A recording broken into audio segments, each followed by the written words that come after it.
শীত কিংবা যে কোনো ঋতুতে গরম ভাতের সাথে যদি থাকে ধোয়া ওঠা দেশি মুরগির ঝোল, তাহলে কিন্তু আর কিছুই লাগে না। আর সেই মাংসের সাথে যদি যোগ হয় একদম টাটকা শালগম, তবে তার স্বাদ হয়ে যায় দ্বিগুণ।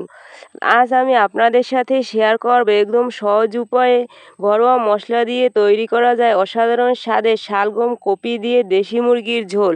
নমস্কার সবাইকে। আমি প্রথমে আমাদের ভিডিও থেকে দুটি এখানে শালগম নিয়ে আসলাম। দুটি শালগমেই হয়ে যাবে। এরকম কচি কচি শালগম আনতে হবে। আর এখানে আমি একটা দেশি মুরগি নিয়ে নিলাম। আর দেশি মুরগিটা বেশ ভালোই বড়।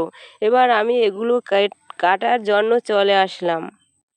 আর যারা কখনো এই রেসিপি খাননি, ভিডিওটি দেখার পরে আজকেই সবাই ট্রাই করবেন। প্রথমে আমি চলে গেলাম মুরগিটি কাটার জন্য। মুরগিটি কেটে আমি পরিষ্কার করে ধুয়ে নিয়ে চলে আসলাম। এবার মুরগির মাংসগুলো টুকরো টুকরো করে কাটতে হবে। আর আমি মুরগির মাংসগুলো এরকম টুকরো টুকরো করে কেটে নিয়ে আসলাম। দেশি মুরগি তো তার জন্য একটু বড় বড় সাইজ করে কেটেছি।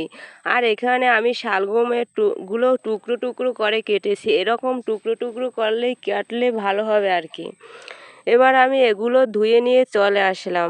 আর ওদিকে আমি মশলাগুলো বেটে নিয়েছি। মশলা হিসাবে নিয়েছি পেঁয়াজ বাটা 3 টেবিল চামচ, আদা বাটা 1 টেবিল চামচ, রসুন বাটা 1 টেবিল চামচ, আর দিয়েছি জিরা বাটা 1 টেবিল চামচ, আর দিয়ে দেবো 1 চা চামচ ধনিয়া গুঁড়া। এবার আমি মশলাগুলো দিয়ে মাংসটা মাখিয়ে নেওয়ার জন্য এখানে আমি সব মশলাগুলো এক এক করে দিয়ে দিছি। তারপরে মশলাগুলো দেওয়ার পরে আমি এখানে হলুদ গুঁড়ো দিয়ে দিলাম আমার পরিমাণ মতো যতটা লাগবে।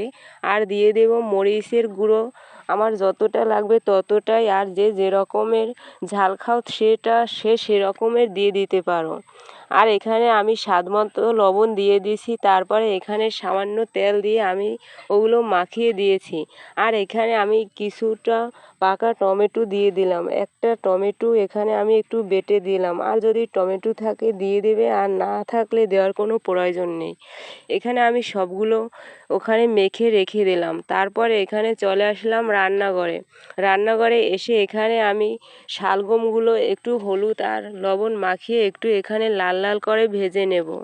এখানে আমি আস্তে আস্তে জাল দিয়ে এভাবে শালগমগুলো আমি ভেজে নিয়েছি।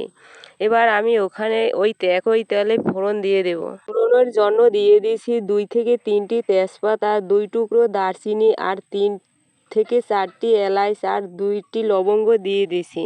তারপরে ওখানে আমি ওই মাখানো মাংসটা দিয়ে কষিয়ে নেব আস্তে আস্তে করে। দেশি মুরগির মাংসের আসল স্বাদ কিন্তু লুকিয়ে আছে এর কষানোর ওপর। বাটা মশলা যত ভালো কষানো হবে মাংসের ভেতরে তত সুন্দর ফ্লেভার ঢুকবে। আমার মাংস কষানো শেষ। এবার আমি পরিমাণ মতো জল দিয়ে দিছি। জলটা যখন ফুটে উঠবে তখন আমি সবজিগুলো দিয়ে দিলাম। অনেকেই ভাবে সবজি দিলে হয়তো মাংসের স্বাদ নষ্ট হয়ে যায়, কিন্তু সঠিক সময়ে শালগমের কপিটা দিলে সবজির নিজস্ব মিষ্টি একটা স্বাদ মাংসের ঝোলটাকে দারুণ করে তোলে। সবজিগুলো দেওয়ার পরে আমি 5 থেকে 6টি কাঁচামরিচ দিয়ে এগুলো ঢেকে দিলাম। ঢেকে দেওয়ার পরে দেখো আমার মাংসটা হয়ে গেছে। এবার এখানে আমি কিছু গরম মশলা দিয়ে মাংসটা উঠিয়ে নেব। আর দেখো মাংসর কালারটাও কত সুন্দর হয়েছে। এবার আমার মাংসগুলো উঠিয়ে নেবার পালা। এবার আমি একটা পাত্রে মাংসগুলো ঢেলে নিলাম। জিভে জল আনা শালগম কপি দিয়ে দেশি মুরগির মাংসের ঝোল।